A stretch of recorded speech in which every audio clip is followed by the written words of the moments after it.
ஒரே வீடியோல வெயிட் லாஸ்க்கு பல டிப்ஸ் வந்து சொல்ல போறேங்க. ஃபர்ஸ்ட் வந்து பாத்தீங்கன்னா வெயிட் லாஸ்க்கான ஒரு பெஸ்ட் ட்ரிங்க் வந்து பாத்தீங்கன்னா ஜீரகத்தை இந்த மாதிரி கொதிக்க வச்சு ஃபில்டர் பண்ணி குடிக்கிறதுங்க. நீங்க ஓவர் நைட் சோக் பண்ணிட்டும் காலைல நீங்க வந்து அப்படியே கொதிக்க வச்சுட்டும் நீங்க வந்து ஃபில்டர் பண்ணி குடிக்கலாம். சரிங்களா?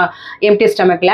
அதுக்கப்புறம் வந்து பாத்தீங்கன்னா இந்த பிரெட் ஆம்லெட்லாம் சாப்பிடும்போது வந்து பாத்தீங்கன்னா ஹோல் வீட் பிரெட்னு இருக்கும். ஸோ இல்லைன்னா மல்டி கிரெயின் பிரெட்னு இருக்கும். அது வந்து நீங்க சூஸ் பண்ணி இந்த மாதிரி பிரெட் ஆம்லெட் சாப்பிட்டுக்கலாம். ஒரு பெஸ்ட் ஆப்ஷனா இருக்கும் உங்களுக்கு பிரேக்ஃபாஸ்ட்டுக்கு. அப்புறமா இந்த ரவக்களியோட ரெசிபி கேட்டிருந்தீங்க. ஸோ சிம்பிள் தாங்க. 3/4 கிளாஸ் அளவுக்கு தண்ணியில வந்து ஒரு 5-6 ஸ்பூன் ரவை போட்டு உப்பு போட்டு கிண்டிட்டே இருந்துட்டு அதுக்கப்புறமா அடுப்புல வச்சு கிண்டணும். நான் வந்து சுடுதண்ணி வச்சுட்டு கிண்டவும் கொஞ்சம் கட்டிப்பட ஆரம்பிச்சிச்சு. நீ கொஞ்சம் அவசரமா பண்றதுனால எப்பவும் இல்லைன்னா கரைச்சிட்டு தான் கிண்டுவேன். ஸோ இந்த மாதிரி வந்து கிண்டி எடுத்துட்டோம்னா களி சூப்பரா இருக்குங்க. சாதத்துக்கு ஈக்குவல் டேஸ்ட் இருக்கும். ஸோ கண்டிப்பா இதுல 0 ஆயில் வேற அவ்வளோ நல்லது. ஸோ கண்டிப்பா ட்ரை பண்ணுங்க. குழந்தைங்களுக்கு கூட குடிக்கலாங்க. அவ்வளோ சத்தானது. அப்புறமா வந்து பிரேக்ஃபாஸ்ட் இந்த மாதிரி ஃபில்லிங்கா கலர்ஃபுல்லா எடுத்துக்கணும். புரோட்டீன் ஃபைபர்ஸ் நிறைந்த மாதிரி. சரிங்களா? இந்த மாதிரி வீடியோஸ்க்கு நம்மள ஃபாலோ பண்ணிக்கோங்க. தேங்க்ஸ் ஃபார் வாட்சிங். பாய்.